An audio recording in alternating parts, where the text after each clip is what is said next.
Donc, couteau, légende urbaine, réalité et self-défense. On dirait le titre d'un film. C'est vrai, j'ai fait exprès de faire un titre un peu racoleur, hein, c'est logique. Hein. Mais c'est sûr que de toute façon, dès qu'on parle couteau, notamment au niveau des débutants, dès qu'on commence à parler, je fais du sport de combat, je fais de la self-défense, je fais du Krav Maga, je fais voilà, de chaque syllabe, de la boxe de rue, etc. C'est toujours pareil. Et il y a de la défense couteau, contre les couteaux, ça marche, quelque chose. On est, en effet, Oli, on a beaucoup de live en ce moment. C'est vrai que dès qu'on parle couteau, je disais, il y a beaucoup d'oreilles qui se tendent et on a envie de savoir, on a envie de voir un petit peu ce qui se passe. Et il y a beaucoup de choses qui se disent, beaucoup d'experts qui se contredisent, beaucoup de pseudo-experts aussi, ça on va le voir. Et donc c'est compliqué de savoir un petit peu à quoi s'en tenir, quoi. Donc le couteau, ouais, ce que je disais, c'est beaucoup de mythes, beaucoup de fantasmes. On le voit également au cinéma, hein. On a tous vu même récemment d'ailleurs des très bons films, hein, notamment avec John Wick et autres. On a vu beaucoup de films où il y a toujours deux protagonistes qui se battent au couteau, donc c'est vraiment le duel au couteau. Et il y a toujours le premier qui a sa prise couteau, on va dire, standard, hein, qui va pouvoir attaquer en manière des stocks, et voilà, en prise comme ça. Et il y a toujours le second qui l'a plus en prise, on va dire, pique à glace, mais qui le tient comme ça, d'accord ? Ça, c'est l'image qu'on a à chaque fois du couteau, notamment dans les films hollywoodiens. C'est toujours les deux mecs qui s'affrontent, l'un en face de l'autre, en disant ouais, je pose mon flingue, on va jouer du couteau. Salut Axel, tu vas bien ? Et donc voilà, on arrive là-dessus sur ces fameux mythes et autres. Et au final, ce qu'on va voir, c'est que la réalité, ce que je vous propose un peu de passer, comment dire, de l'autre côté du miroir, quoi. De passer, ou même comme dirait Matrix, de prendre la pilule rouge, voir un peu ce qui est, voilà, la réalité du truc, quoi. Parce qu'on verra que c'est très très loin du combat au couteau, même s'il y en a un. Le couteau aussi, même si ça évoque des fantasmes, ça évoque aussi et surtout une peur viscérale. Je pense que tout le monde s'est déjà coupé au couteau, hein. Moi j'ai des cicatrices sur les mains qui en restent pour ça, par exemple. Et donc on a tous une peur viscérale du couteau parce que c'est quelque chose qu'on a ancré en nous, c'est physique. Tout le monde s'est déjà coupé. Je vous dis, imaginez vous faire trancher par un couteau. C'est pas top, quoi. D'ailleurs les films d'horreur jouent là-dessus, hein, tout ce qui est saut et autres. On sait tous ce que ça fait, les dégâts que peuvent faire un couteau. D'accord ? Et c'est aussi pour ça que ça peut attirer d'ailleurs. Donc voilà, parenthèse faite pour l'introduction. On va rentrer dans le vif du sujet avec la loi. La loi, qu'est-ce que dit la loi par rapport au couteau ? Alors, je vais vous faire participer là-dessus. À votre avis, quel est le point commun entre tous les couteaux ? Je vais vous montrer. Salut Chitasi. Ah super, ouais, super, t'as fini par trouver le live sans problème. Alors, donc question pour faire bouger un petit peu, participer. Quel est le point commun à votre avis entre tous ces couteaux ? Donc là, couteau type couteau de cuisine, ok. Couteau de table, ok, pas de souci. On a des couteaux papillons, d'accord, balisson, ok.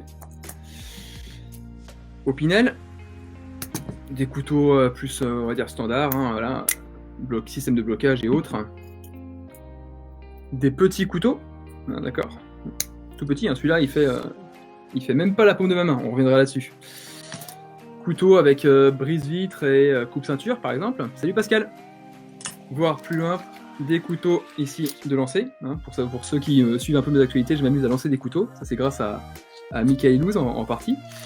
Ou alors gros couteau de lancer, voilà, ça c'est un couteau de lancer aussi que j'utilise en extérieur. Ok. À votre avis, quel est le point commun entre tous ces couteaux ? Il coupe, ouais, vaut mieux. Enfin, encore que mon couteau de lancer, il coupe plus très très bien. Je suis pas très bon élève là-dessus pour les aiguiser. Alors en fait, c'est ce que dit la loi. La loi est très claire là-dessus. Tous ces couteaux, sans exception, que ce soit, je prends toujours l'exemple tout bête, hein, celui-là et celui-là, hein, pourtant c'est pas la même taille, hein, celui-là fait à peine le manche. Tous les couteaux, et ils coupent tous. Ouais, ils coupent bien ceux-là. 6e catégorie, je crois. Tout à fait, exactement, Sandra. En fait, anciennement, 6e catégorie. Il faut savoir que les catégories ont changé maintenant. On n'est plus par chiffres, on est par lettres. Donc anciennement 6e catégorie, complètement. Maintenant, on appelle ça la catégorie D. Donc tous les couteaux, d'ailleurs tous les liens, tout ce que je vais vous dire, vous pourrez les retrouver à la fin du live, je vous enverrai tous les liens, vous pourrez faire vos recherches, il n'y a pas de problème. un télétransport, Nathalie. Salut Nathalie. Alors ouais, exactement, on va venir justement là-dessus. Donc tous les couteaux, tous sans exception, je le répète encore une fois, mais le petit comme le grand, comme papillon, ce que vous voulez, tous ces couteaux sont des armes, donc il y a des armes de catégorie D. Dans la catégorie D, vous retrouvez tout ce qui est même les tasers, les stun guns, les matraques télescopiques, tout ça pour un juge aux yeux de la loi. Ce sont des armes de catégorie D, d'accord ? Il n'y a pas de différence, il n'y a aucune différence là-dessus. Ce sont des armes blanches au final, si vous préférez. On appelle ça justement armes blanches. D'ailleurs, premier mythe que je vais démonter juste pour le fun, et je le répète, je me suis renseigné auprès d'un avocat là-dessus, parce que ça m'amusait pas mal. J'ai toujours entendu parler de personnes qui me disaient bah, « moi je suis ceinture noire de karaté, de krav maga, de punch axial, de ce que vous voulez », et qui me disaient « ah non mais moi je suis considéré aux yeux de la loi comme arme blanche ». Une arme blanche est un objet, pas une personne. Donc voilà, pour être clair là-dessus. Vous pouvez être 5e Daria, vous pouvez être Gilles Hassine, Richard Williams, qui vous voulez. Vous ne serez pas considéré comme mot à mot arme blanche, d'accord ? Voilà, ça c'est le premier mythe sur les armes blanches. Par contre, qui dit couteau suisse pareil ? Oui, alors j'avais pas de couteau suisse en effet, Antoine, hein, j'ai pas de couteau suisse sur moi, et justement j'ai un exemple là-dessus, mais oui, un couteau suisse c'est une arme de catégorie D, ouais, complètement. Un couteau suisse, même un laserman pliant, machin, c'est une arme de catégorie D. C'est très binaire. Et donc, qui dit arme de catégorie D dit que vous avez le droit de l'acquérir, vous avez acquisition et détention libre, c'est-à-dire que dès que vous avez 18 ans, vous avez le droit d'acheter un couteau. Hein. D'ailleurs, pour acheter un couteau de table comme ça, n'importe qui peut... une baguette de pain, c'est une arme blanche. Ça peut être considéré comme arme par destitution, enfin comment on appelle ça ? Arme improvisée là. J'ai perdu le nom en tête. Si vous l'avez, les amis, n'hésitez pas. Ça marche aussi pour les gazeuses et autres tonfas. Ouais, tout à fait. Alors pour les gazeuses, en plus, c'est encore pire que ça. C'est-à-dire que vous avez en arme de catégorie D, c'est moins de 100 ml. Et toute petite. Au-dessus, on passe de la catégorie de mémoire B à confirmer, mais ça s'est renforcé. Donc c'est encore pire que ça, hein, les gazeuses. Attention avec ça justement, les gazeuses. Donc vous avez le droit d'acheter un couteau, vous avez le droit de destination. Merci, c'est ça Antoine, merci. Arme par destination, exactement. Merci. Donc vous avez le droit d'acheter un couteau, vous avez le droit d'avoir un couteau chez vous. Par contre, le port et le transport sont interdits. Alors, quelle est la différence entre le port et le transport ? Le port, c'est-à-dire que vous n'avez pas le droit de le porter sur vous, d'accord ? Vous n'avez pas le droit d'avoir un couteau dans votre poche, d'accord ? Et je le répète, hein, ça, vous n'avez pas le droit de l'avoir dans votre poche. On en reviendra après. Hein. Ça non plus. Bon, ça paraît plus logique ça, mais ça c'est pareil. Arme de catégorie D. Port et transport interdit. Transport, ça veut dire un tire-bouchon. Alors tire-bouchon, je sais pas. Je me suis pas renseigné sur le tire-bouchon, mais à voir. Ça peut être une arme par destination aussi, hein, mais à voir. Ça dépend où tu vas. Donc oui, je disais, vous n'avez pas le droit de le transporter, c'est-à-dire transport dans votre voiture, par exemple. Dans votre boîte à gants, vous le transportez, ou dans un sac à dos, vous le transportez. C'est pareil, c'est interdit. Ok ? Les sanctions, du coup en randonnée, c'est une bonne question, on va le voir justement un petit peu après.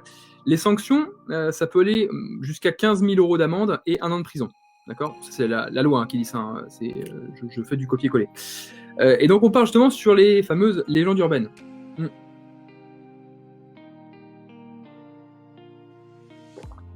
Première légende urbaine, bien connue, la longueur, est-ce que la taille c'est important ? Ça remémore pas mal de discours et de débats. Est-ce que la taille c'est important ? Est-ce que y a une longueur de couteau qui est autorisée ? Par exemple, est-ce que ça j'ai pas le droit, mais est-ce que ça j'ai le droit ? Moi j'avais appris il y a pas mal de temps comment ça se passe pour les matraques télescopiques. Matraque télescopique c'est une arme de catégorie D aussi. C'est pareil. C'est considéré comme un couteau. Arme de catégorie D. Donc à ce niveau-là, en fait, les deux couteaux, on pourrait se dire, bah ouais, mais c'est facile. Celui-là, il dépasse pas la paume de ma main, donc c'est légal. Moi, j'ai entendu ça il y a longtemps, hein, et j'ai cru ça pendant pas mal de temps. Faut savoir qu'après renseignement, pour traverser les côtes, c'est 3 cm de lame. Pour atteindre le cœur, c'est 5 cm de lame. 5 cm. On est dessus. Hein. Voilà. Donc ça atteint le cœur. Si vous frappez de manière pique à glace, vous frappez assez fort, vous pouvez atteindre le cœur. Vous pouvez commencer à l'atteindre. D'accord ? Donc en fait, la paume de la main, en plus, ça dépend de la paume. Je veux dire, moi, ma paume n'est pas égale à la paume d'un enfant de 5 ans, et je pense que Schwarzenegger, il a une paume un peu, je veux dire, il m'arrache la tête, quoi. Donc il a une paume un peu plus imposante que la mienne. Donc ça, c'est une légende urbaine. La taille du couteau, que ce soit celui-là ou celui-là, ne compte pas. Il n'y a pas de taille réglementaire, d'accord? Il n'y a pas de taille réglementaire. On m'a dit aussi, c'est simple, si ton couteau est pliant, donc il peut tenir dans la poche, contrairement au couteau à lame fixe, voilà, d'accord. Le couteau pliant, lui, tu as le droit. Le couteau non pliant, tu n'as pas le droit. Alors quand j'ai demandé pourquoi, on m'a dit bah c'est simple, parce que celui-là tu peux le sortir et planter. Celui-là par contre, ça prend du temps de le ressortir. Même s'il y a des couteaux avec des systèmes d'ouverture faciles, hein, des systèmes d'ouverture plus rapides qu'on peut utiliser. Mais voilà, le couteau pliant c'est pareil. C'est une légende urbaine. Couteau pliant ou pas, vous l'aurez compris, arme de catégorie D. Peu importe qu'il soit pliant ou pas. On m'a dit aussi tout ce qui est couteau type un peu mauvaise image, couteau bad boy. Si je prends le couteau papillon par exemple, on m'a dit ça c'est interdit ça. Tu te fais arrêter par la police avec un couteau papillon, c'est un couteau de voyou, donc t'as pas le droit. T'as pas le droit, c'est clair et net. Par contre, le petit, je reviens dessus, hein, le petit couteau de poche, ça par contre c'est mieux. Vous l'aurez compris, hein, ça comme ça, arme de catégorie D. Alors on reviendra un petit peu après sur la mauvaise image du couteau, etc. Ça c'est l'exception du truc, quoi. J'expliquerai un petit peu comment voir la loi, mais point de vue de la loi, arme de catégorie D, que ce soit papillon, que ce soit ce que vous voulez. Ok. On m'a dit aussi, et ça je l'ai vu en armurerie il y a quelques temps, on m'a dit c'est simple, les couteaux avec un système de blocage de la lame, donc là on entend le petit clac, là c'est-à-dire je peux plus débloquer la lame, tout comme celui-ci, d'accord. Ces couteaux-là sont interdits parce que, comme la lame est fixe, tu peux venir en pic à glace planter la victime, et donc c'est comment dire plus direct, plus meurtrier. C'est pareil, qu'il y ait une sécurité au niveau de la lame ou qu'il n'y en ait pas, ça ne change rien. Le couteau est considéré comme arme de catégorie D aussi, aucune incidence. Enfin, on arrive à la dernière légende urbaine qui, celle-là, a la vie plutôt dure. Si je vous montre ça, c'est un Opinel, hein. Si je vous montre ça ou un Layol, vous pensez à quoi? Je vous fais bosser, comme ça me permet de réfléchir à ce que je vais dire. Ça vous fait penser à quoi justement ce genre de couteau? Je sais pas si le chat marche encore. En fait, ce genre de couteau, ils ont un système de verrouillage de la lame, hein. Avec la petite bague, on peut venir verrouiller. Mais ces couteaux-là, peu importe, mon pépé. Ouais, voilà, exactement. Ouais, moi, c'est à mon grand-père. Enfin, c'était à mon grand-père d'ailleurs. D'ailleurs, il m'a laissé une cicatrice. Pas mon grand-père le couteau. Hein. C'est comme quoi ça coupe bien. En randonnée, ouais, exactement. En fait, on appelle ça des couteaux tradition, on va dire. Hein. Ça peut être camping, ouais. Couteau tradition. Alors, exactement, couteau traditionnel David. Exactement, ouais. Donc, ce genre de couteau, y a beaucoup de personnes qui me disent bah ouais, mais attends, mais ça, couper le pâté et le saucisson. Exactement, c'est exactement ça. On coupe plus le saucisson avec ça qu'avec ça, quoi. On m'a dit ouais, mais ça, c'est un couteau traditionnel. Donc, ça, techniquement, j'ai le droit. Ça fait partie de la culture française. En fait, non. Il y a des jurisprudences là-dessus. Je rentrerai pas dans le détail, mais aux yeux de la loi, je suis d'accord que ça, c'est beaucoup plus tradition française que ça. On est d'accord. Mais l'un comme l'autre, c'est une arme de catégorie D. Ok. Et différente d'un pays à l'autre. Alors ouais, ça c'est sûrement probable. Ouais. Moi pour ceux qui savent, j'ai pas mal voyagé. Hein. Salut David, merci pour la question, enfin, pour la remarque. Moi j'ai pas mal voyagé. J'étais récemment à la frontière portugaise-espagnole pendant 2 ans. Et donc j'ai pas parlé plus couteau avec eux que ça. D'ailleurs, il faudrait que je me renseigne un peu avec eux comment ça se passe. D'ailleurs, si David tu sais, je serais intéressé. Mais en France, n'importe quel couteau que je vous ai présenté est une arme de catégorie D. Alors, ce que vous allez me dire, mais arme de catégorie D, le pauvre scout, il fait comment, quoi, si son couteau suisse, il a pas le droit de l'avoir, c'est une arme, ça marche comment? Mon grand-père, comment il fait s'il va en en camping, en randonnée, comment on fait pour avoir son couteau, justement? C'est la grande question. Ou même le cuisinier. Hein, le cuisinier, si on lui retire son couteau, il va galérer. Alors, on arrive sur ce que dit la loi, c'est-à-dire port et transport interdits, sauf si motif légitime. Vous n'avez le droit de transporter ou de porter un couteau sur vous que si vous avez un motif légitime au regard des circonstances, du contexte et de la situation. C'est qui est, en clair, on est tous hors la loi. Comment dire, ce qui est après examinable, et ce qui sera d'ailleurs examiné par le policier et ou par un juge si vous êtes après amené en justice. Donc alors, ce que je veux dire par là, on va prendre des exemples tout bêtes. Le scout, le boy scout, il a son opinel ou il a son couteau suisse. Il va en forêt faire son scoutisme, ou alors il y a les gars qui font du bushcraft, ils ont un couteau à lame fixe, voilà, type un peu plus massif que ça. Ils ont, alors c'est toujours pareil, à prendre avec des pincettes, hein. Moi je suis pas policier, je suis pas juge, mais ils ont logiquement un motif légitime, d'accord ? Ils ont une raison d'avoir ce couteau-là. Le scout, il a une raison d'avoir son opinel, il a une raison d'avoir son couteau suisse. Le cuisinier, au travail, il a une raison d'avoir son couteau. D'accord ? Je ne sais pas si je suis clair. Par contre, on prend le même scout. D'accord ? Mettons, le scout, il a un opinel sur lui. Il va en forêt. En Belgique, si mes souvenirs sont bons et pas de changement, les couteaux à lame non verrouillée sont tolérés. Ah, bah justement, à voir, tu vois. À voir si j'ai un couteau. Et avec un tire-bouchon, on peut dire qu'on va boire l'apéro. Alors, ça dépendra de chez quel policier tu tombes, quoi, tu vois, et de quelle région. Non, mais clairement, c'est ça, c'est toujours pareil, c'est vraiment au jugement des forces de police. Donc, pour reprendre mon exemple tout bête, votre scout qui a son opinion en forêt, où là, ça peut avoir vraiment un sens. Vous prenez le même scout qui, après son bivouac, part en boîte de nuit, d'accord ? Je prends des exemples vraiment clairs. Il part en boîte de nuit avec ça. Il se fait fouiller par le videur et le videur trouve ça. D'accord ? Il va en manifestation, il va dans une fête foraine et la police fait un contrôle et trouve un opinion sur lui. Là, par contre, c'est pas un motif légitime. Ok ? Il y a une grosse différence entre, c'est pareil, le cuisinier, il a le droit de transporter son couteau. Admettons, le cuisinier, bah, il a une mallette de couteau dans son coffre, mallette de couteau fermée à clé. Si on l'arrête, il dit qu'il est cuisinier, que sa mallette de couteau dans le coffre, donc non accessible directement, il la transporte, hein, mais elle est quand même non accessible directement. En plus, elle est fermée à clé. Bon, logiquement, ça devrait bien se passer. Si par contre, vous prenez le même cuistot qui a ça dans sa boîte à gants, les flics l'arrêtent, il dit « Ah, monsieur, moi je suis cuisinier, je m'en sers pour cuisiner mes plats, justement. Je suis pas sûr que ça passe. » Voilà, il a le droit d'avoir un couteau pour son travail, d'accord, mais d'avoir ça dans sa boîte à gants, pas sûr que ça passe très bien. Pareil, hein, le même cuistot qui a ça sous son manteau dans la rue, voilà. Je fais exprès de vraiment pousser, d'enfoncer des portes, hein, de caricaturer, mais on est là-dessus, d'accord ? Je sais pas si je suis clair au niveau, dites-moi si dans les commentaires si je suis clair au niveau du motif légitime, d'accord ? Donc je répète, port et transport interdit pour tous les couteaux, sauf motif légitime qui devra être prouvé lors d'un contrôle de police ou justifié lors d'un jugement, ok ?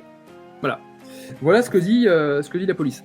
Après, c'est sûr que si vous faites arrêter avec un mini couteau comme ça, dans la rue, et que vous n'avez pas de motif légitime, ça dépendra de l'agent qui vous arrête. Soit il peut être, on va dire, compréhensif, vous pouvez dire que c'est pour couper votre ceinture, même si pour couper des ceintures, il y a mieux, hein, il y a des resclumi. Couteau, carte bancaire, c'est catégorisé, je suppose. Ouais. Les petits couteaux en carte bancaire. Oui, et en plus, c'est une lame dissimulée. Et donc, ça n'a pas forcément très bonne image. Ça, même si c'est interdit, ça a meilleure image que ça. D'accord ? Donc, si vous vous faites arrêter, le grand-père qui se fait arrêter avec ça, techniquement, ça passe mieux que s'il se fait arrêter avec ça. Je veux dire, le jeune de 17 ans, 18 ans qui se fait arrêter avec ça passera moins bien que le grand-père avec ça. D'accord ? Les deux sont interdits, hein. Mais c'est du bon sens. C'est du bon sens. Tu fais comment pour ramener un couteau chez toi ? Tu viens d'acheter ? Ouais, alors ça, c'est pareil. J'avais posé la question aussi. Alors, il y en a qui disent que tu peux garder le ticket de caisse pour montrer que tu viens de l'acheter. En fait, il faut qu'il soit le moins accessible possible. Par exemple, si tu viens de l'acheter et que tu as un emballage, le carton du couteau, bah, tu le laisses dedans avec ton ticket de caisse. Si tu as un sac à dos, tu le mets dans ton sac à dos pour montrer que tu l'as pas directement dans ta poche. Voilà. Mais c'est compliqué. Hein. C'est compliqué. Je suis d'accord avec vous. Hein. Ça, on est clair là-dessus. Hein. J'ai pas réponse à tout, mais c'est des questions que je me suis posées. Et c'est vrai quoi. Voilà. La loi dit que après, je me suis jamais fait contrôler avec un couteau sur moi. J'ai des amis qui se sont fait contrôler, qui n'ont jamais eu vraiment de problème. Hein. C'était des petits couteaux et il n'y a pas eu de problème. Même des fois, il y en a un qui s'est fait jeter son couteau, enfin, confier le couteau, mais il n'y a pas eu de problème, il n'y a pas eu d'emprisonnement, etc. Bon, après, à prendre avec des pincettes, moi, je me porte pas garant. Tu dois les transporter dans le coffre de ta voiture. Ouais, c'est ça. T'as raison, Patrick. Alors, c'est pareil, c'est du transport. Transport interdit, sauf motif légitime. La loi, c'est binaire. Hein, c'est comme la légitime défense. C'est pas moi qui fais la loi. Je vous rapporte voilà, ce que j'en ai compris et ce que j'en ai discuté. Donc voilà. Ok, on vient de terminer, sauf si vous avez encore des questions. Je termine la partie légende urbaine liée au couteau proprement dit. Et on passe à la suite. Ok. Alors. On va passer maintenant, je vous laisse 5 petites secondes pour savoir s'il y a des questions. On passe maintenant couteau versus arme de poing. Arme de poing, pistolet, hein. Pistolet, revolver, ok. Donc arme de poing, couteau versus arme de poing. À votre avis, qu'est-ce qui est le plus dangereux, un couteau ou un pistolet? Ça donne quoi les bombes pour les bombes lacrymogènes? Bombes lacrymogènes, Lionel, c'est une arme de catégorie D, voire catégorie B. Ça dépend de la contenance. Il me semble que si c'est supérieur à 100 ml, c'est catégorie B. Et si tu es à moins de 100 ml, qui est toute petite, type rouge à lèvres, c'est de la catégorie D. Mais dans tous les cas, c'est une arme. C'est une arme. Et donc, à part si tu as un motif légitime, donc les motifs légitimes, ça veut dire que tu es de la police, par exemple. Sinon, c'est compliqué, quoi. C'est compliqué. Alors, à votre avis, qu'est-ce qui est le plus dangereux, couteau ou pistolet? Je vous laisse quelques petites secondes pour réfléchir à ça. Bon, si je pose la question, c'est que c'est pas si simple que ça. Cutter. Cutter, c'est pareil. Cutter, c'est une arme de catégorie D avec un tranchant, c'est pareil. C'est pareil. Bon alors, j'avance un petit peu, donc pas le droit. Ouais, pour le bon lacrymogène, non, t'as pas le droit. Non, t'as pas le droit. Tu n'as pas le droit d'avoir... Tout dépend de la distance des 7 mètres. Ouais, on va en parler. Exactement, j'attendais ça justement. Donc non, je clôture vraiment. Cutter, c'est pareil. Cutter dans votre poche, ça n'a pas très bonne image non plus, à moins que vous travaillez à Bricomarché, mais voilà. Et pour les bombes lacrymo, c'est interdit, ouais. C'est interdit. Même si vous dites que c'est pour vous défendre, etc., c'est interdit. Alors, Marie-Den qui dit les deux, couteau. Dangereux couteau, le couteau, ça tranche. Ouais. Alors, en fait, ça dépend, ça dépasse, comme dirait, comme dirait dans le Père est une ordure. Alors, ouais, un couteau, pistolet, il y a une histoire d'être chargé. Ouais, tout à fait. Alors, en fait, ce qui est dangereux avec un couteau, c'est qu'un couteau, ça ne s'enraye pas. Alors, pour ceux qui ont vu Wanted, le film Wanted, le cuistot qui lui apprend à manier le couteau, il lui explique la même chose, hein. Il lui dit un couteau, ça ne s'enraye pas. Un couteau, ça ne manque pas de munitions. Ça n'a pas d'incident de tir. C'est facile à cacher, à se dissimuler. Point américain, arme de catégorie D aussi, ouais. Tout comme les Kubotan, etc. Ça demande peu d'expertise, c'est chaotique et c'est facilement mortel. C'est-à-dire que un pistolet, il faut savoir encore le manier. C'est-à-dire qu'il y a, on voit beaucoup de gens qui font le tap-rack après sans vraiment savoir pourquoi en self-défense. Alors je leur invite d'ailleurs à lire un peu là-dessus, c'est toujours intéressant, voire même si possible faire un stand de tir. Et donc oui, je disais pour le couteau, n'importe qui peut en trouver un sur une table d'un restaurant, n'importe qui peut en acheter un en supermarché, c'est super facile d'accès, et pas besoin d'être Einstein pour savoir manier un couteau, de manière chaotique, hein, je parle. Hein. Salut Gilles, ça va bien? Donc le couteau est très dangereux parce que justement n'importe qui peut venir s'en servir, peut venir poignarder, peut venir attaquer, peut venir slasher, etc. Il n'y a pas besoin d'avoir une très grande connaissance pour manier un couteau. Donc c'est ça vraiment le danger. Donc on parlait tout à l'heure, qui est-ce qui m'a parlé de la loi des 7 mètres? Alors je remonte un petit peu, ouais David, 7 mètres, ouais. Loi des 7 mètres, justement, alors la loi des 7 mètres c'était énoncée par Dennis Tweller, c'est la loi des 21 pieds, hein, précisément, donc en mètres ça fait 6,50 et quelques je crois, enfin on va arrondir à 7. Hein. La loi des 7 mètres, ouais, ça a été énoncé, donc pour faire simple, n'hésitez pas à vous renseigner là-dessus. La loi des 7 mètres énonce que un policier n'a pas le temps, un policier n'importe qui est armé d'une arme de poing à la ceinture, hein, dans le holster, n'a pas le temps de dégainer son arme et de tirer, de neutraliser la menace, si la menace lui commence à la charger à 7 mètres ou moins. C'est-à-dire que moi, j'ai un couteau dans la main, j'ai un policier devant moi, comme ça, qui a moins de 7 mètres. En toute logique, si je cours vers lui et que j'essaie de l'atteindre, Si je suis à 7 mètres ou moins de lui, il n'aura pas le temps de dégainer son arme et de venir me pointer et tirer. D'accord ? Il y a des tests qui ont été faits, hein, allez voir les vidéos, il y a beaucoup de vidéos qui sont dessus. Hein. Donc voilà, on peut considérer qu'un couteau, à moins de 7 mètres, peut être plus dangereux, alors ça va prendre avec des grandes guillemets, hein, ça dépend de qui manie le couteau et qui manie le pistolet, en dessous des 7 mètres. Voilà, donc pour toutes les raisons que j'ai expliquées, un couteau ça ne s'enraye pas de munitions, c'est facile, enfin c'est plus facile à dissimuler qu'une arme de poing, on le verra d'ailleurs tout à l'heure, ça peut être facilement mortel même par quelqu'un qui ne sait pas l'utiliser. Un pistolet environ 500 joules de puissance blesse et tue mais n'arrête pas la menace, pas net la menace. Ouais, il y a des vidéos sur internet, alors je vous donnerai les... Salut Guillaume, je vous donnerai les chaînes, on voit certains policiers qui arrivent à décocher 2 balles dans le buffet du type et malheureusement se font quand même planter. Voilà.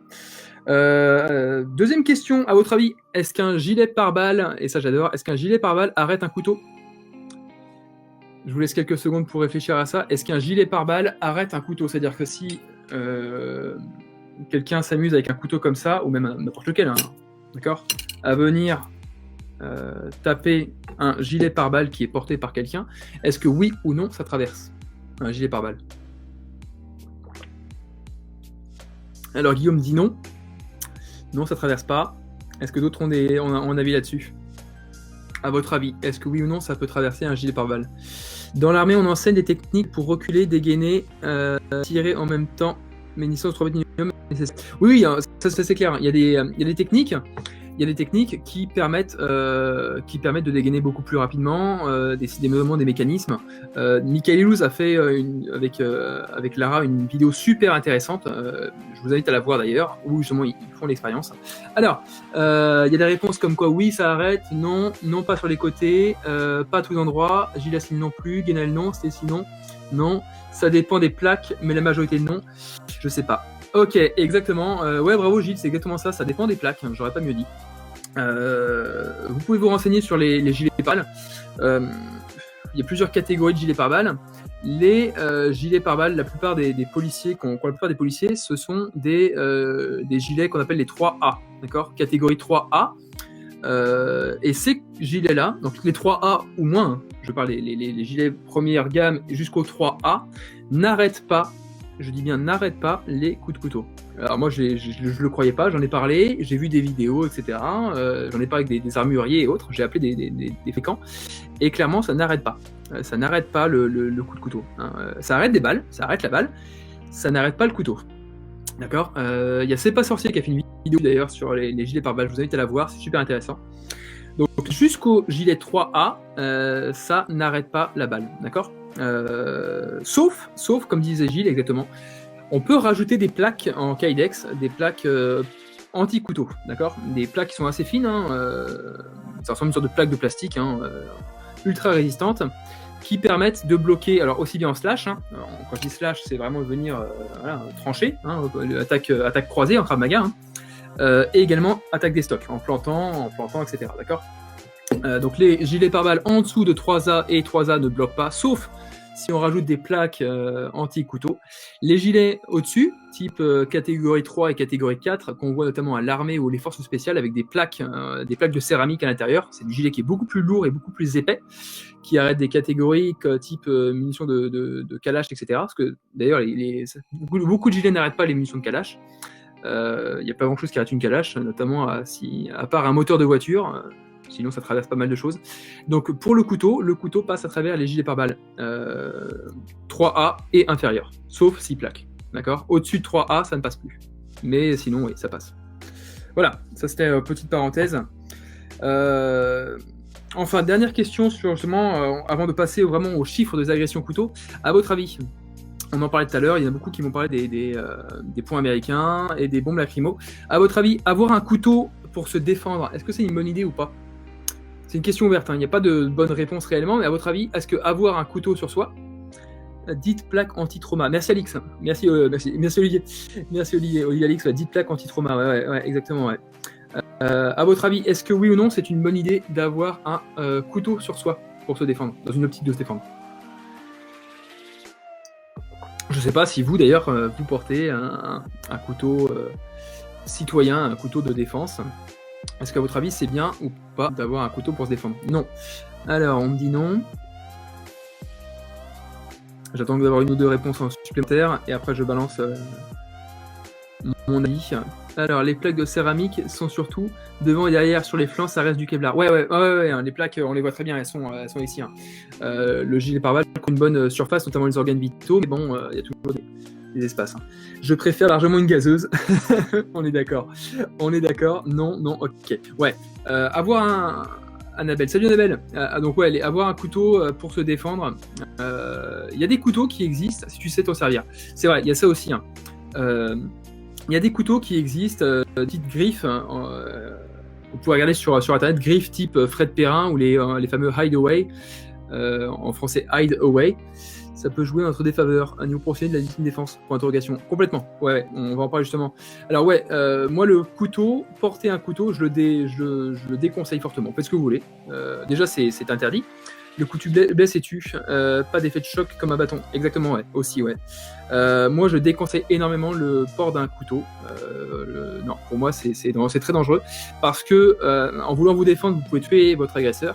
Même on a vu avec un petit couteau, hein, le cœur est accessible. Donc il y a des couteaux qui sont encore plus petits, gros comme ça, vraiment des petites pointes comme ça, qui sont faits pour justement que blesser et pas tuer. Enfin pas tuer, logiquement. Après si vous coupez la carotide, ça risque d'être problématique. Mais puis il y a des couteaux qui sont faits, on va dire, pour la défense. Couteau griffe, Fred Perrin, couteau Hideaway, etc. Le problème, c'est que ouais, d'un point de vue légitime défense, vous êtes très loin du compte. D'un point de vue après aussi, si le couteau, il tombe, il se retourne contre vous. Moi, franchement, je le déconseille. Faites ce que vous voulez, mais clairement, ouais, pour moi, le couteau, porter un couteau pour se défendre, c'est pas la bonne solution. Après, c'est que mon avis. Ok. Si vous n'avez pas de questions là-dessus, on passe vraiment à la fameuse réalité. On va passer de l'autre côté du miroir, on va passer dans la matrice. Le couteau peut sectionner muscles, tendons, blessures irréversibles. Ouais, complètement. Ouais. Je vous mettrai des liens. Il y a des vidéos que j'ai vues moi sur les attaques au couteau avec après les blessures aux urgences avec des photos à l'appui. Ça vous coupe l'appétit et ça vous ça vous donne vraiment pas envie de jouer du couteau. Ok. Donc alors, le couteau en chiffre clé. On passe vraiment de l'autre côté du miroir ici. À ce niveau-là, tac. Le couteau, il faut savoir que dans les attaques au couteau, je dis bien attaque, pas les menaces. Hein. Les menaces, la différence, je te menace, hein, file-moi tes thunes, je te sors mon couteau pour te faire peur, pour te planter. Sauf malheureusement certaines fois, et notamment certaines vidéos que j'ai pu observer, même s'il y a la menace, que l'autre donne son portefeuille, c'est très rare, mais ça arrive que la victime se fasse planter. La réponse proportionnelle à l'attaque. Ouais, tout à fait, ouais. Sortir de la matrice. Oui, en plus, t'as raison, Gaël, pas rentrer dans la matrice, sortir de la matrice. Tu prends la pilule rouge. Donc, il faut savoir que 80% des attaques, des personnes qui ont été attaquées au couteau n'ont pas vu le couteau, d'accord ? Ils n'ont pas vu, hein. Ils n'ont pas vu, ils ne savaient même pas qu'il y avait un couteau. Et encore, dans les 80% des personnes qui n'ont pas vu le couteau, on parle que de ceux qui ont pu témoigner, d'accord ? Ça, c'est toujours voilà.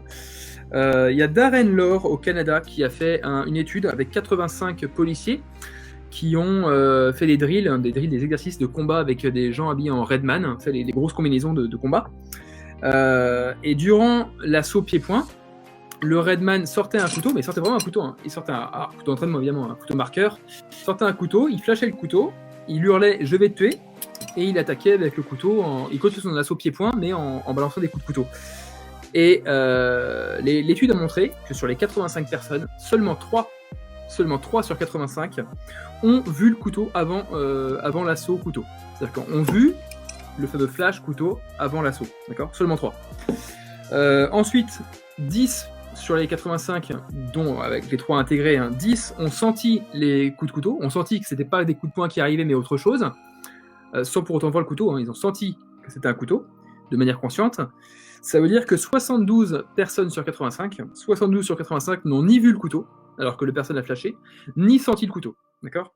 C'est-à-dire qu'à la fin, ils ont vu qu'ils avaient plein de marques de marqueurs sur leur uniforme, et ils ne savaient pas pourquoi. On leur expliqua qu'après, regardez la vidéo, et ils se sont fait attaquer par coup de couteau.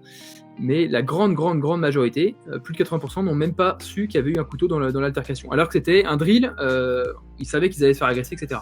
Ok, ça c'est pour vraiment réfléchir là-dessus. Alors on se demande un peu pourquoi ils l'ont pas vu, etc. Ça s'explique en partie parce que c'est de l'attention sélective. Le cerveau se fixe sur vraiment une chose. C'est comme la vidéo, vous savez, on voit des gens qui se font des passes avec un ballon et on voit pas un gars déguisé en gorille qui arrive et qui s'amuse devant la caméra. Quand vous revoyez la vidéo en le sachant, vous voyez le gorille, vous éclatez de rire. Allez voir ça sur YouTube, gorille attention sélective. Et vous verrez, maintenant je vous l'ai dit, c'est un peu compliqué, mais il y a 2 exercices et vous verrez qu'on ne voit strictement rien. C'est le cerveau occulte complètement. Nathalie, statistique effrayante. Ouais, et c'est encore que le début. Hein. Là, ce qui arrive, c'est pire. Je vous avais dit que c'est pas un live pour faire bisounours plaisir. C'est vraiment pour aller dans le trash, pour voir un peu justement la réalité des choses, sortir un peu de la matrice. Effet tunnel. Ouais, il y a ça aussi. Ouais, l'effet tunnel joue beaucoup. Ouais. Ce fameux rétrécissement du champ de vision.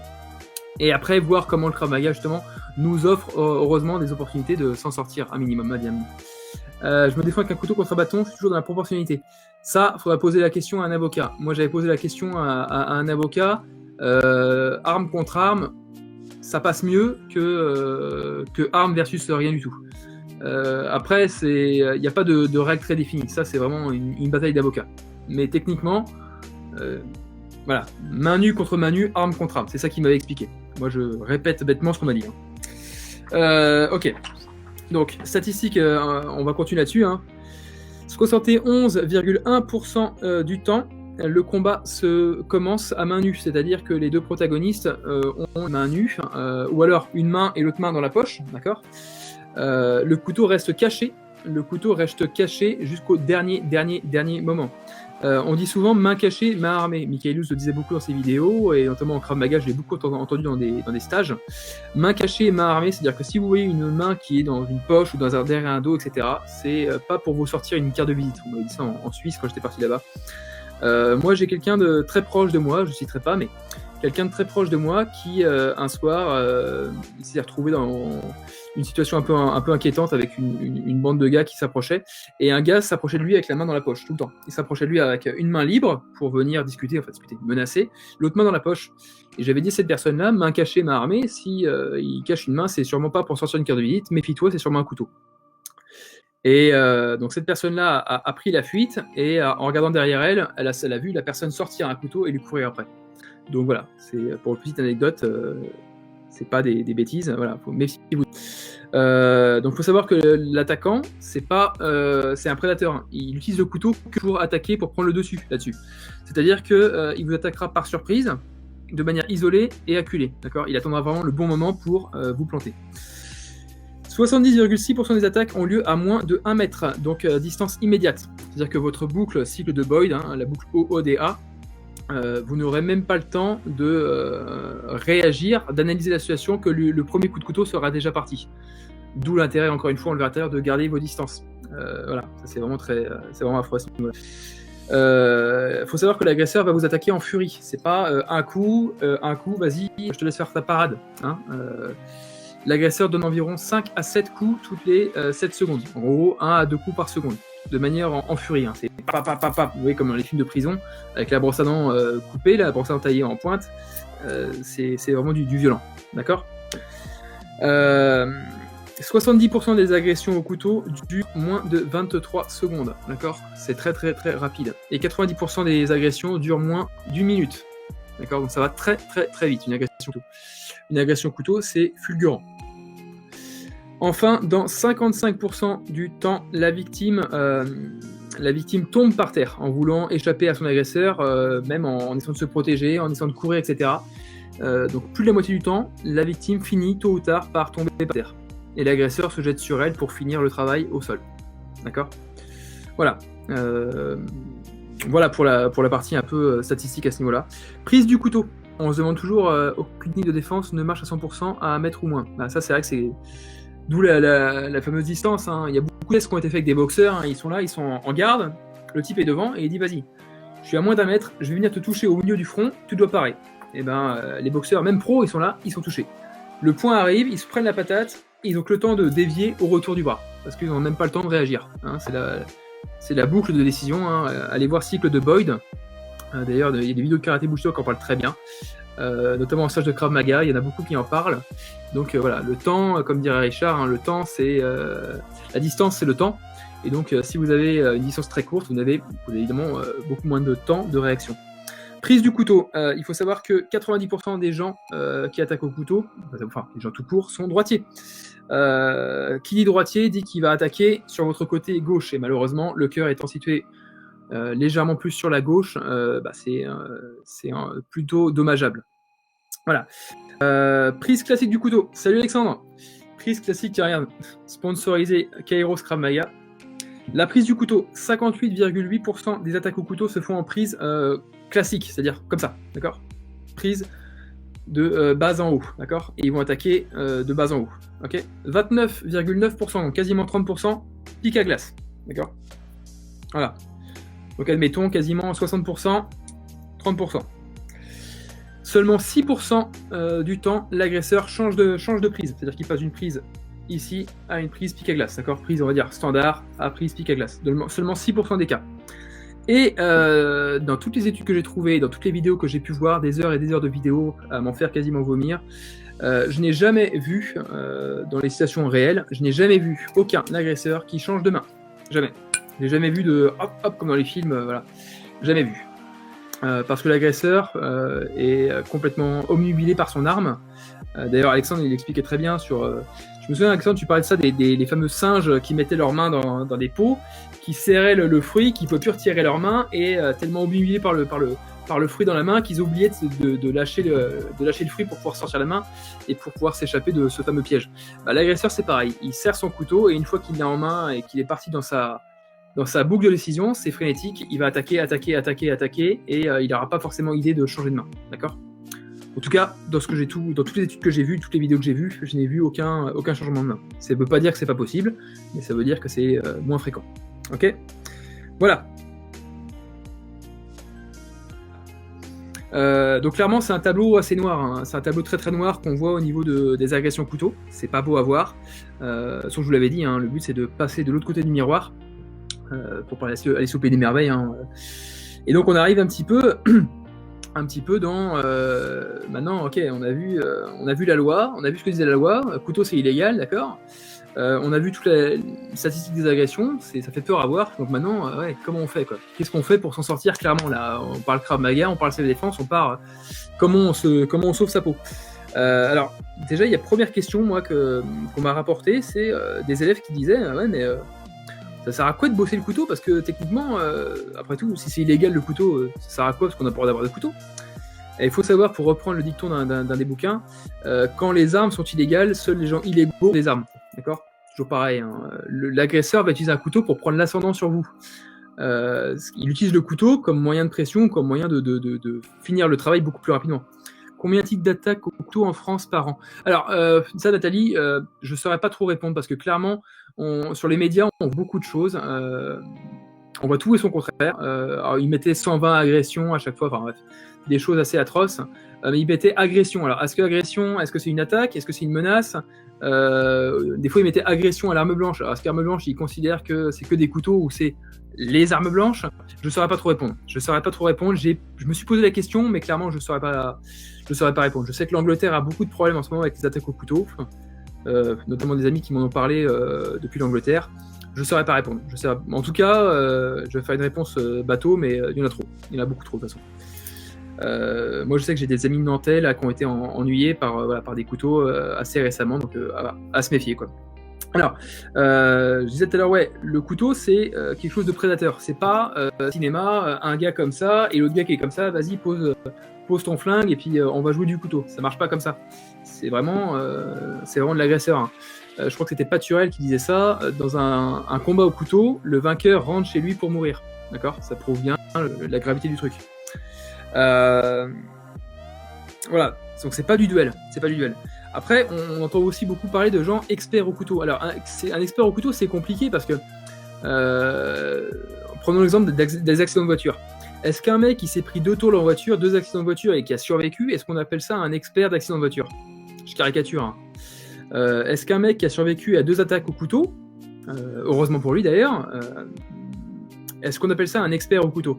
Alors c'est ça, toujours pareil. Devenir expert en couteau, c'est super compliqué parce que techniquement, l'expertise, ça prend de la connaissance, donc savoir, et de la mise en pratique. On apprend par les mises en situation, on apprend par les vidéos et autres, par les likes, ce que vous voulez, par les bouquins, parce que voilà, tous les transmission de savoir, retour d'expérience. Mais clairement derrière, comment on fait pour mettre ça en pratique? C'est compliqué, on fait des drills. On fait des drills avec des couteaux électriques, des couteaux marqueurs, on fait beaucoup de choses. En cours, on drill le 360 à fond, on drill des attaques beaucoup plus poussées, etc. C'est super bien. Mais par contre, on n'arrivera jamais à se mettre en face vraiment d'une attaque au couteau. Et heureusement d'ailleurs, hein, c'est pas le but, hein, touchons du bois et de la peau de singe, comme on dit, c'est vraiment pas le but. Donc devenir après, croire des experts au couteau, c'est pour ça que c'est compliqué toujours de parler du couteau, parce que chacun, entre guillemets, a son avis, et ça devient vraiment compliqué à ce niveau-là. Moi, je ne suis pas du tout un expert au couteau, je ne me suis jamais fait agresser au couteau, et je ne demande pas à l'être. Je vous rapporte juste que j'ai pu observer au mieux sur pas mal de vidéos, et puis ce que j'ai pu driller au Krav Maga avec mes professeurs, et puis mes camarades, quoi. Donc voilà, c'est toujours pareil. Comment se défendre? Faut déjà savoir un peu de quoi on parle, quoi. Je suis un expert en séduction. Voilà, exactement. Donc voilà, ce que j'ai toujours pareil, hein, la performance, c'est le savoir fois l'action. On peut surtout bosser pour vraiment le savoir, c'est les lectures, les retours d'expérience, les CCTV, les fameuses les vidéos de police, les vidéos de caméras de surveillance, plein de chaînes YouTube qui sont dédiées là-dessus, où vous pouvez voir des agressions au couteau. Beaucoup de critiques sur l'efficacité des techniques contre le couteau, mais une grosse incompréhension de nos défenses sont faites contre attaque franche. Un combat avec mise en garde, feinte, main nue contre un couteau, c'est différent. Oui, complètement. On n'est pas sur du duel couteau, c'est clair. Hein. C'est ce que je dis à chaque fois en fait. Hein. Allez voir des attaques couteau, c'est monstrueux, c'est fulgurant. Ça veut pas dire que ce qu'on apprend en Krav Maga ne marchera pas. Ça veut dire qu'il faut bien comprendre ce à quoi on se prépare, pour s'y préparer au mieux et comprendre pourquoi ça marche derrière. Pourquoi le Krav Maga est susceptible de marcher. Je vais en parler, c'est ma dernière partie, on y arrive d'ailleurs. Donc je disais, pour améliorer votre connaissance, faut justement bouffer des vidéos, essayer d'améliorer ses connaissances. Après, pour bosser l'action, les drills. Les drills, les couteaux électriques. On voit notamment, c'est Richard Douillet qui avait fait ça avec Teddy Debert. Il y a la vidéo qui est super bien sur Internet. Hein. Les couteaux électriques, ça met déjà sous stress et ça simule un minimum, on va dire, une douleur couteau. C'est pas ça, mais on s'en rapproche un petit peu, on essaie de s'en rapprocher. Les couteaux marqueurs, notamment les vidéos Karaté Bushido qu'ont fait Greg et MMA, et vous pouvez voir une vidéo de Greg et Hatton, ils vont voir des gens dans la rue avec un marqueur, ils ont une chemise blanche, et ils demandent aux gens dans la rue qui ne savent pas manier de couteau, hein, le mec lambda, donc c'est pas des experts couteau, ils leur demandent d'attaquer au couteau comme ils attaqueraient, d'accord, c'est libre. Et on voit que l'un comme l'autre, hein, même s'il y en a un qui était au GIGN, l'un comme l'autre, on sort pas forcément indemne. Je vous laisse voir la vidéo, ils s'en sortent pas mal, mais ils s'en sortent pas non plus indemnes. Je le répète, il n'y a pas de défense propre au couteau. Il n'y a pas de défense propre. Ça, faut être clair là-dessus. Également, après, pour terminer là-dessus, il y a des vidéos qui font froid dans le dos, mais il y a des mecs sur Internet qui ont mis des gros morceaux de viande énormes, hein, des carcasses de viande. Ils ont suspendu ça à un filin. Ils ont pris un couteau, un petit couteau, hein, comme ça. Ils sont venus faire un coup de slash dans la carcasse de viande, et on voit que ça entaille sur quasiment 10 cm la carcasse, quoi. Bon, faut pas manger avant, mais clairement, voilà, ça remet un peu dans le contexte, quoi. Parce qu'en fait, moi, clairement, quand j'ai commencé les drills au Krav Maga, au couteau, quand je débutais surtout, je trouvais ça amusant. Ah, c'est marrant, vas-y, on drill, on commence à prendre la confiance, et on se dit, en fait... je caricature, hein. Oh ça va en fait, le drill contre couteau, ça passe. En fait, c'est pas si compliqué. Et après, on commence à drill plus poussé en disant, voilà, maintenant, toi, l'agresseur, tu vas attaquer à fond comme une furie jusqu'à temps que tu sois désarmé. Et là, on se rend compte qu'en fait, on se prend 10 coups de couteau, quoi. On se dit, putain, je suis mort 10 fois, quoi. Après, on commence à agir différemment. On met les casques, on met les patates. On fait le 360 en impactant, on utilise les jambes pour tenir distance, etc., etc. Et on se prend moins de coups de couteau, on vient esquiver, on vient prendre notre distance, etc., etc. On vient driller. Mais moi, ça m'a vraiment fait comprendre, prendre conscience qu'en fait, c'est pas si binaire que ça, c'est pas si facile que ça, et voilà. Et ces genres de vidéos peuvent vous montrer vraiment la fameuse réalité. De toute manière, tu peux faire autant de drills que tu veux, si le couteau, tu ne vois pas arriver, tu le prendras. Exactement. On le rappelle, hein, 80% du temps, les gens n'ont même pas vu le couteau. Donc voilà, on repart là-dessus, c'est toujours pareil, hein, c'est toujours compliqué de voir le côté de couteau. Déjà, si vous voyez le couteau, vous aurez une chance de vous en sortir. Okay, La côte de maille, c'est top. Ouais, c'est clair. Voilà. Donc après, étudier les options qui s'offrent à nous, comment se défendre proprement dit. La première chose, c'est pas être là. C'est idiot, hein, ça paraît super idiot, mais voilà, pas vu, pas pris. Je suis pas là quand il y a l'agression, bah techniquement, je suis safe. Donc ça reprend le premier principe du Krav Maga, ne pas se mettre en danger, d'accord. On se met pas en danger, on ne traîne pas là où on sait qu'on peut se faire agresser au couteau, on évite le danger. C'est idiot, hein, mais voilà, tout simplement, ne pas être là. Deuxième, c'est les codes de vigilance. Alors allez voir le code de vigilance de Cooper, les fameux blancs, jaunes, etc. Si on travaille notre vigilance, c'est-à-dire que si on arrive dans un endroit qu'on ne connaît pas trop et qu'on commence à être vigilant, à repérer main cachée, main armée, à faire son environnement, à scanner notre environnement, on peut être moins surpris. Donc on peut peut-être pallier un peu les 80%. On peut pas toujours être au top de la vigilance, hein. Même si on est super vigilant, quelqu'un qui passe derrière nous, qui nous poignarde, il y a un moment on n'est pas Superman, quoi. Mais on peut améliorer nos chances, d'accord. Moi j'ai un ami à Paris, là il s'est fait menacer au couteau. Alors il s'est pris, enfin quelqu'un l'a menacé, ils étaient deux, un qui arrivait devant lui pour lui demander son leurre, l'autre arrivé derrière, a mis un couteau au niveau de ses côtes. Il n'a pas vu le couteau, hein. Il a juste senti que ça piquait quelque part, il a donné son portefeuille et les gars sont partis, mais il l'a pas vu venir, quoi. Par contre il m'a dit, j'étais avec mon casque sur les oreilles, mon téléphone à la main, vigilance 0. Alors est-ce que s'il avait fait gaffe à sa vigilance, est-ce qu'il aurait échappé à ça? J'en sais rien, mais peut-être que ça aurait amélioré les choses, quoi. Observer l'entraînement, on drille avec des gens dans les défenses contre le couteau, et puis on met en situation avec 95% des gens, attend l'agresseur avec le couteau au lieu de prendre le bâton sur la table et fuir par la porte de derrière. Ou fuir, ouais, bah, mode attention jaune alors. Alors ouais, je vais très rapidement sur les guides d'attention, ouais. Vous avez le blanc, c'est aucune attention, vous êtes chez vous, tranquillement, la porte est fermée, vous êtes dans votre bain moussant avec le casque sur les oreilles. Jaune, vous sortez de chez vous, vous faites gaffe, vous regardez à droite et à gauche avant de traverser. Orange, vous avez l'amygdale limbique à repérer quelque chose qui va pas, donc là on commence à être vigilant. Rouge, le mec qui sort un couteau, là c'est sûr, quoi. Et noir, c'est la panique. Noir, c'est psychose dans la baignoire, hein. C'est la fille qui est dans sa douche, elle est en mode blanc, le mec arrive, la surprend, la fille elle passe de 0 à 100, panique totale, le cerveau ne répond plus et on est en code noir, quoi. Et c'est trop tard, ok. Allez voir les vidéos de code de vigilance Jeff Cooper. Je ferai une vidéo sûrement Krav Maga Training plus tard là-dessus, mais c'est super intéressant. Troisième possibilité, négocier et tenter la désescalade si possible. Si le mec veut vous planter, c'est compliqué de négocier. Si par contre il veut votre portefeuille, bah, comme mon pote qui s'est fait racketter, bah, il a entre guillemets négocié, il a dit ok c'est bon, prends le portefeuille, ne jouez pas votre vie, ne jouez pas au héros, peu importe votre ceinture, on s'en fout complètement. Des héros morts, il y en a plein les cimetières, donc ça sert à rien de jouer les héros en disant attends moi je suis ceinture 10e Dan, 10e Darga, ce que vous voulez, on s'en fiche complètement. D'ailleurs tous les Gilles le disait très bien, Alexandre le disait très bien, Yann le disait très bien, Samuel mon professeur le dit très bien, ils le disent tous, hein, ils sont très très nobles et très très humbles là-dessus, ils le disent très bien. Si on vous menace avec un couteau, ne jouez pas les héros, ça sert à rien. Ça sert à rien. S'il veut votre portefeuille, donnez le portefeuille. Sinon, ça sert à rien, quoi.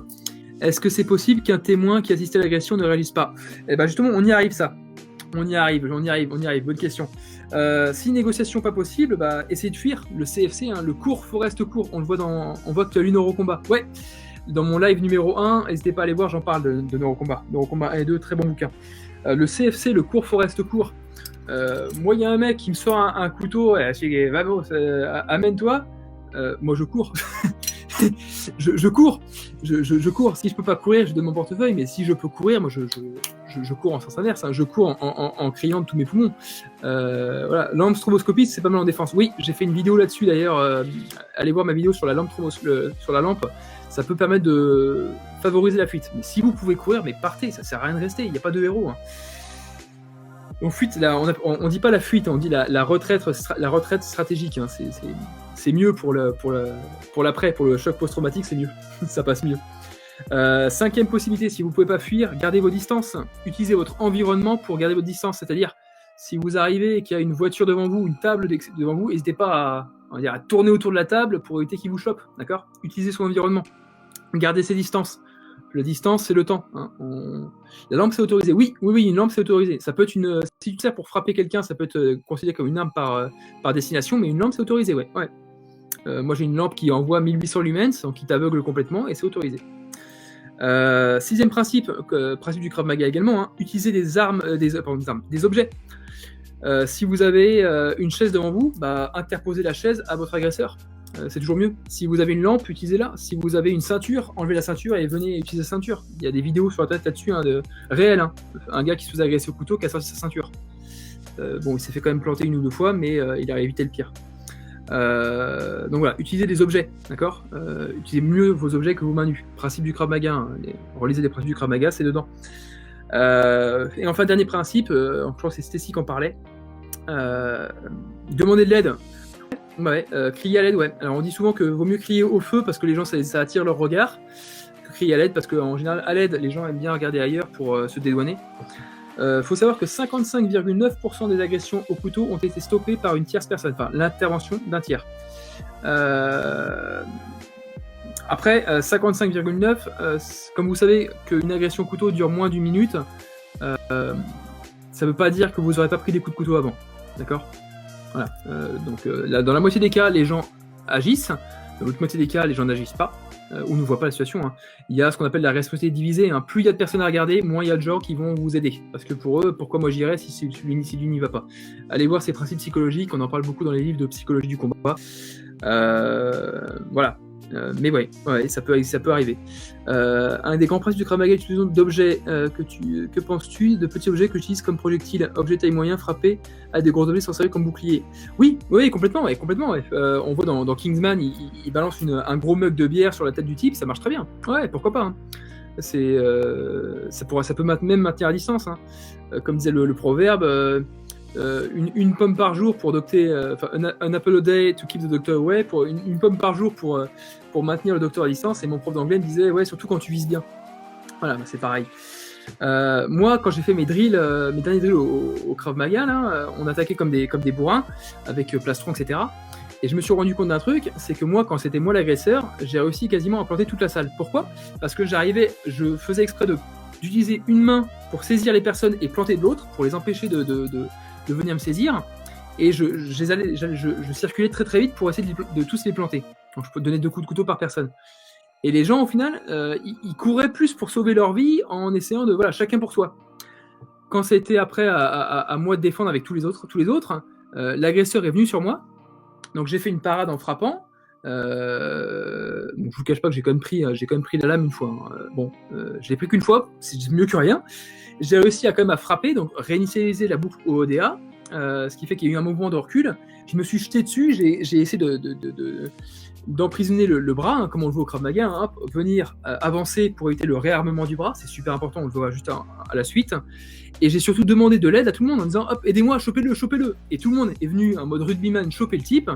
On s'est mis à 5 ou 6 à sauter sur le gars, et on a réussi à le désarmer comme ça. Et après, on a quasiment fait que ça, en final. Mais on se rend compte que tout seul, en un contre un, on se fait planter, et on finit en steak haché, en picadillo, comme dirait pour Alexandre Roscoe. Et par contre, si jamais les agresseurs attrapent souvent les vêtements, oui, hein, très souvent l'agresseur saisit d'une main pour venir planter de l'autre. Hein, vous verrez dans les vidéos, très souvent, ouais. Et clairement, en fait, le fait d'avoir justement ce groupe qui vient nous aider, ça augmente énormément nos chances de nous en sortir. Ouais. Ça s'est vu d'ailleurs en Angleterre sur une attaque au couteau terroriste. La foule a agi ensemble pour maîtriser l'individu et ça a marché. Ça arrive trop souvent. Il faut créer un contact, désigner quelqu'un qui se sente concerné. Sinon, tout le monde passera en faisant semblant de rien voir. Exactement, ouais. Moi, ça m'est arrivé. Alors, c'est pas pour ça, c'était pour quelqu'un qui s'était quasiment ouvert le crâne sur le trottoir. Faut donner des ordres aux gens. Ouais. Toi, tu vas m'aider. Toi, tu vas faire ci, tu vas faire ça. Faut vraiment donner des rôles parce que sinon chacun se dédouane et on arrive là-dessus. Ouais. Exactement. Ouais. Et très bonne c'est sûr. Ouais. Tout comme un avion en 2001, attentat terroriste. Oui, tout à fait. Attentat terroriste. L'avion s'est crashé, donc je crois que c'était pas sur la Maison Blanche, mais oui, les gens dans un acte héroïque de fin de vie malheureusement pour eux, ont sauté sur les terroristes pour faire bloc. Ouais, voilà. Bon, c'est pas c'est noir. On déborde un petit peu, je suis désolé, mais c'est vrai comme il y a beaucoup de réactions, c'est super intéressant. Donc voilà. Voilà.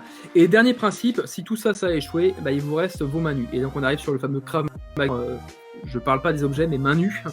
Si il n'y a pas de distance, vous pouvez pas courir, il n'y a pas d'escalade, il n'y a pas d'objet, il n'y a rien, il n'y a personne pour vous aider, ben on arrive aux mains nues, quoi. On arrive aux mains nues. Alors, comment se défendre sur le Krav Maga? C'est du tout ou rien, d'accord?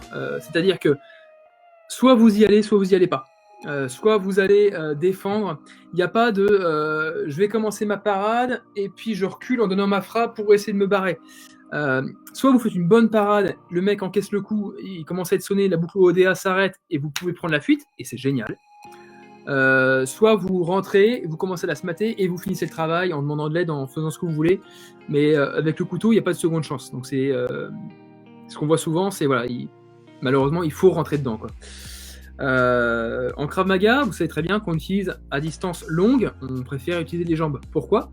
Simplement parce qu'on essaie de garder notre distance. On sait que voilà, la jambe étant plus longue que le bras de l'agresseur, ça va être compliqué pour lui d'atteindre notamment les organes vitaux. On utilise évidemment la jambe opposée au couteau, pour éviter de se faire planter, notamment parce qu'on a la fémorale qui est profonde mais assez haute au niveau de l'aine. Donc on essaie de garder notre distance en utilisant les jambes. Au Krav Maga, on a aussi la fameuse parade contre simultanée. Pourquoi c'est super important de faire une parade et contre simultanée? C'est justement pour réinitialiser la boucle OODA. C'est-à-dire que le type qui vous attaque, il a son plan. Comme dirait Mike Tyson, c'était Mohamed Ali qui disait chacun a un plan avant de se prendre ma première patate. Bah, c'est pareil. L'agresseur, son plan, c'est de faire ce mouvement-là jusqu'à temps que vous soyez mort. Tant qu'il n'a pas pris de patate, son schéma continue. Hop, boucle, la boucle, et il continue. Dès qu'il va se prendre, boum, une grosse patate en pleine poire, donc vous parez le couteau, vous lui foutez une grosse patate, ça va réinitialiser sa boucle, il va devoir reprendre la décision de vous attaquer, sauf que comme vous avez réinitialisé sa boucle, c'est vous qui avez pris la main, et là vous pouvez asmater. Donc la parade contre simultanée prend tout son sens ici, parce que vous réinitialisez la boucle de décision de l'agresseur pour vous prendre l'ascendant, et justement essayer d'arriver là-dessus, quoi. Que penses-tu en Krav de cette focalisation sur le couteau, et évidemment souvent si je prends le couteau, une bonne option n'est pas celle de partir de l'autre côté du couteau, frapper et fuir. Alors tu peux complètement, en Krav Maga, ils le disent très bien. Si tu peux venir frapper, d'ailleurs Alexandre Roscoe a fait une vidéo là-dessus, sur le 360, je crois que c'était hier, où il le montre très bien. Il dit, tu peux très bien venir faire parade contre, le mec encaisse ta frappe, commence à reculer, et tu te barres en diagonale opposée au couteau. Ça c'est complètement... c'est même la meilleure chose à faire. Si le type, tu vois qu'il est sonné et que tu peux partir, pars. Enfin, faut partir. Le but, c'est pas de jouer les Rambo et lui asmater la tronche et d'arrêter le couteau. Si tu peux partir, mais faut partir. Tu l'asmates. Si tu envoies même un coup de pied, tu lui envoies un coup de pied bien percutant, il se prend au plexus solaire, il se le prend au foie ou il se le prend en pleine tronche, dans la gorge, ce que tu veux, et que ça le sèche, faut pas attendre qu'il réarme le bras. Non, on est d'accord là-dessus, ça dépendra de ce qui se passe sur le moment. Avec le stress, on peut pas savoir ce qui va se passer précisément, mais si vous arrivez à sonner le type assez pour pouvoir partir en sécurité, mais faites-le. Complètement. C'est le but, le Krav Maga. Le but, c'est de se défendre. C'est pas de prendre l'ascendant sur le type et de lui aspater la gueule pour lui faire de livrer à la police et lui donner une leçon. C'est vraiment de sortir. C'est une self-défense. Le Krav Maga, c'est sortir en vie. Enfin, en vie, ou surtout le moins amoché possible. Donc, clairement, faites-le. Si vous pouvez, faites-le. Ouais, complètement. On est d'accord. Voilà. Donc, j'expliquais le Krav Maga. Venir frapper, réinitialiser la boucle, fuir si on peut, et si on peut pas, venir contrôler le bras armé. Si le mec attaque comme ça, venir bec de canne, contrôler, et venir asmater, repousser à fond le bras pour pas qu'il puisse réarmer. S'il attaque de bas en haut, venir bloquer le bras, faire une clé pourquoi pas, péter le coude, faut y aller bourrin, il n'y a pas de pitié, il n'y a pas de pitié à ce niveau-là, et venir contrôler, et puis après, venir désarmer si possible, et donner le couteau à quelqu'un de confiance, ou balancer le couteau à la flotte si vous êtes près d'un port ou autre, mais surtout pas lui laisser le couteau, quoi. Et faites attention à pas laisser le couteau trop près, parce que si c'est quelqu'un qui arrive et son pote l'agresseur qui prend le couteau, qui vous asmate avec, vous avez tout perdu, quoi. Ok ? Voilà. Je le répète encore une fois, on lutte pour la survie, d'accord ? Il n'y a pas de défense propre au couteau. Rory Miller, dans son bouquin Face à la violence, il le dit très bien. Le but, c'est pas de sortir indemne. Le but, c'est, une fois que vous aurez pris le premier coup de couteau, c'est de pas prendre les suivants. D'accord ? Moi, j'ai plusieurs professeurs d'arts martiaux que je ne citerai pas ici, qui ont déjà été confrontés à des couteaux, ils ont pris le premier coup de couteau, mais pas les suivants. Mais ils ont pris le premier. D'accord ? Voilà.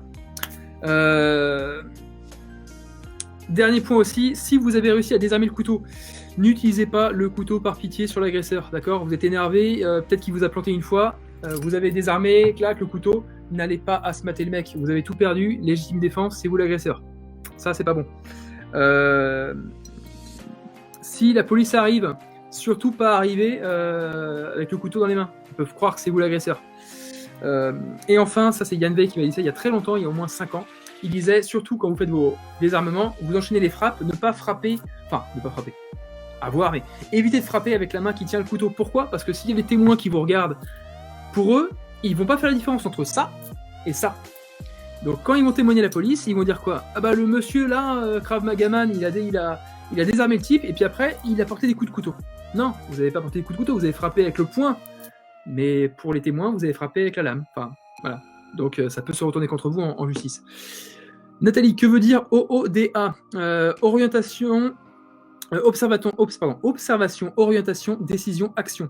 C'est-à-dire que quand tu vas frapper, tu observes la victime, enfin tu observes la personne en face de toi, tu orientes ta pensée, tu orientes ton corps, tu décides de frapper et tu passes à l'action, tu frappes. D'accord ? Moi, si jamais tu défends un coup de couteau et que tu vois le couteau arriver, tu observes le couteau arriver, tu orientes ta décision, tu prends ta décision et tu prends la décision, après tu prends l'action, la décision, donc action, le A, l'action de venir parer le couteau. Donc le problème, c'est que le mec, il fait sa boucle, O-O-D-A, et donc toi, tu commences ta boucle d'observation que quand lui, il finit sa boucle. C'est-à-dire que lui, il passe à l'action de te planter, quand toi, tu passes à l'action d'observer qu'il te plante. D'accord ?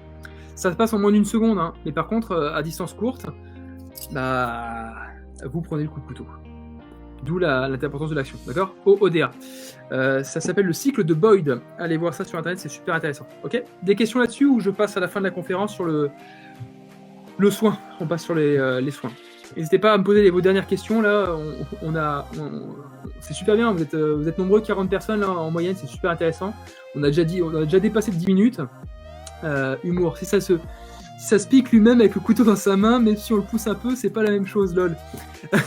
ouais, alors moi j'avais vu certaines techniques, je pense en boxe des rues de désarmement, où on pousse comme ça le couteau, on le repousse comme ça sur l'agresseur, avec son propre poing.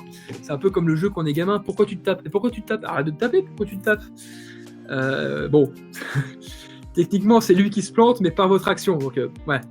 Alors, dernier point.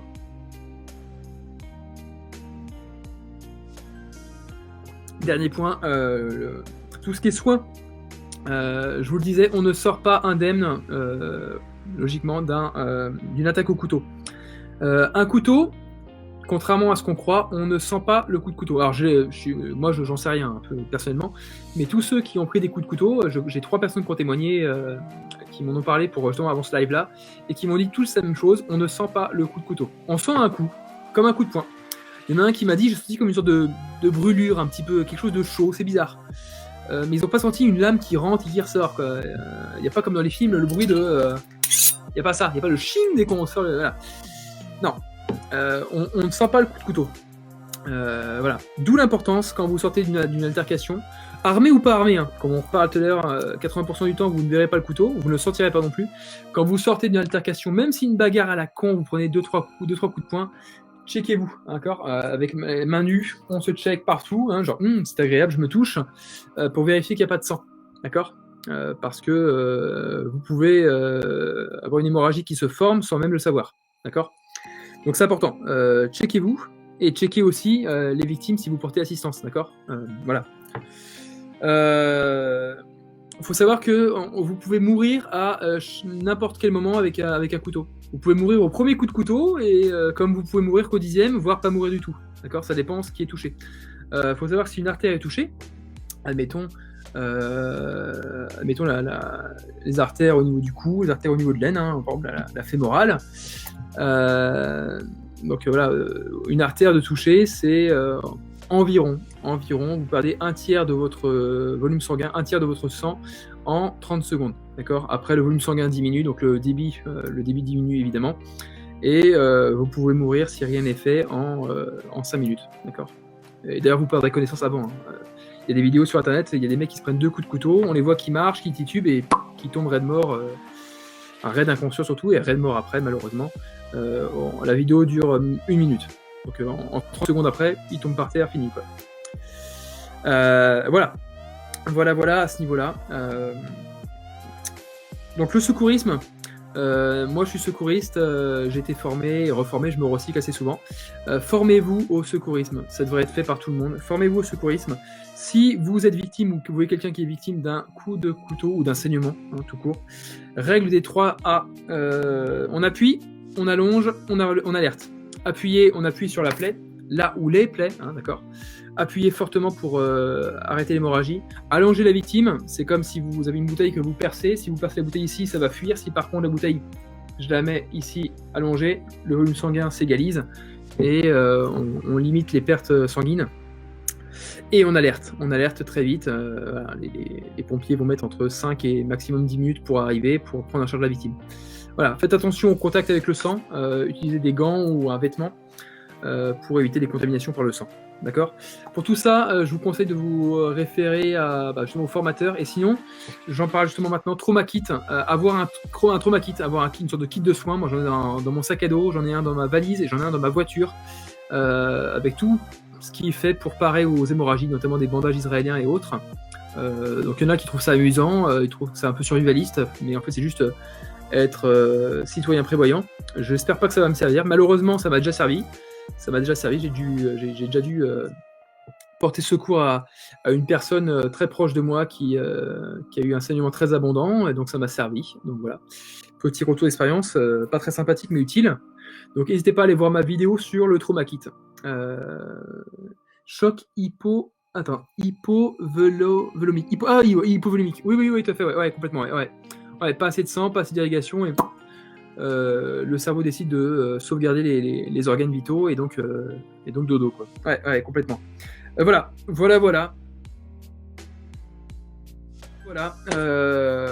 Donc, en résumé du live, passer de l'autre côté du miroir, c'est pas agréable, mais faites-le. Je vous mettrai les liens. Allez voir les études, allez voir les vidéos d'agression. C'est un peu... Il y a mieux, si on veut se faire plaisir dans ce genre de... Il y a les films Saw, mais allez voir une petite dizaine, ça remettra un peu en condition. Ça vous permettra surtout de bosser le Krav Maga de manière encore plus efficace, parce qu'on a des solutions efficaces au Krav Maga, mais encore faut-il savoir un peu dans quel contexte on les applique. Formez-vous au secourisme. Ne transportez pas de couteau, je vous le déconseille. Les formations secouristes sont-elles toujours payantes? Oui, ouais, toutes payantes. Toutes, je sais pas, mais elles sont payantes. C'est pas très cher, 50 €. Pour moi, c'est 50 € de trop, mais on devrait même nous payer à nous former. C'est un peu l'inverse. On paye pour aider les autres, mais bon, voilà. Moi j'ai payé 50 € les miennes. 50 € avec la Croix-Rouge. La Croix-Rouge en général, c'était la Croix-Rouge. Voilà, formez-vous. Ça prend une journée, 2 demi-journées en général. Voilà. Je souhaite remercier tous ceux qui étaient là. Merci à vous, c'est super de vous avoir en live, ça me fait vraiment super plaisir. Je referai peut-être un live plus tard. Je suis vraiment... c'est un sujet qui était compliqué parce que dès qu'on parle couteau, il y a beaucoup de désillusions, de gens qui sont pas d'accord, etc. Et c'est normal. Pas secours du travail. Non, je suis pas SST. Je le serai prochainement, mais ouais. Donc merci à vous, ça me fait super plaisir de vous avoir ici, ça me fait vraiment plaisir. N'hésitez pas à bombarder les likes, à partager à fond, à me dire ce que vous en pensez. Si vous avez aimé, vous pouvez m'insulter en commentaire, ça fera plaisir. Je souhaite remercier aussi Alexandre Roscoe qui m'a beaucoup aidé, pour ce live. Merci à toi, amigo. On se revoit prochainement à Madrid. Merci David Journeau, merci aussi pour tes retours d'expérience et toutes les études. Merci Olivier Alix pour m'avoir poussé aussi à faire ce live, super intéressant, et j'attends le prochain, le tien, avec impatience. Merci à Yay, merci à Gilles, merci Gilou, merci à mon professeur de toujours, Samuel Freinet, qui me supporte, que je sois en France ou à l'étranger. Voilà, bref, merci à tout le monde, merci à tous, c'est vraiment super de vous avoir. Désolé d'avoir... désolé. Oui et non, je suis pas vraiment désolé d'avoir poussé le live 20 minutes de plus, mais bon, tant que je gagne, je joue. Vous étiez super réactifs, donc voilà. Voilà, n'hésitez pas, si vous avez des questions supplémentaires, même quand j'arrête le live sera en replay, il n'y aura pas de problème, vous pourrez le voir, vous pourrez l'enregistrer, vous pouvez faire ce que vous voulez avec, pas de soucis. Et si vous avez des questions qui vous reviennent après, n'hésitez pas à m'envoyer ça soit à TomKMT, à me demander un ami sur Facebook, TomKMT, ou alors Krav Maga Traveling. Abonnez-vous à la chaîne YouTube. Merci, faites un petit tour sur la chaîne YouTube, ça me ferait vraiment plaisir. Allez voir les vidéos, des tutos, des vlogs, des lives, pas mal de petites choses, Krav Maga, self-défense et autres. Voilà, allez voir le blog, l'Instagram aussi, abonnez-vous à Instagram. Si vous avez des questions, envoyez-moi toutes les questions que vous voulez par message privé, j'y répondrai si je peux.